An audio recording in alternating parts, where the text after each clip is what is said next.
What? Not for this kind of procedure, and I don't want my first one to be on your husband. Since Teddy's husband was in a serious condition and needed immediate surgery, but almost all the doctors who could perform this kind of surgery were unavailable, so Teddy asked Dr. Yang to do this operation. Other doctors thought it would put too much pressure on Dr. Yang, because she was still a resident doctor, and the patient was her mentor's husband, but Teddy was very insistent. So when Dr. Yang entered the operating room, they covered the patient's face and informed her of the patient's condition verbally. However, after hearing this, Dr. Yang said, You know, I think I'm gonna time myself. Last time I did this, it took me like 2.5 hours skin to skin.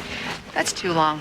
I think I get hypnotized when I watch a laser or something. In order not to let her figure it out, the doctors had to turn on the timer. But during the operation, the patient's blood vessel suddenly ruptured. Owen, who was in the observation room, saw this and immediately rushed into the operating room to ask if she needed help. Dr. Yang refused and said he was wasting her time. Owen reminded her not to rush and focus on the surgery, but she said she could concentrate more if Owen didn't disturb her during the surgery. Helplessly, Owen had to leave the operating room. As time passed, they suddenly found that the patient was bleeding internally, and even the catheter was full of blood. The chief immediately performed a thoracotomy to drain the blood from the patient, but Dr. Yang didn't understand. According to her judgment, at this moment, the tumor had completely eroded the pulmonary artery, and the patient's lung was like a sieve. Even with more efforts, it would be in vain. Plus, the patient had lost most of his blood. Why were they still trying so hard to save him? Sir, it's been 20 minutes. There's no way that heart's coming back.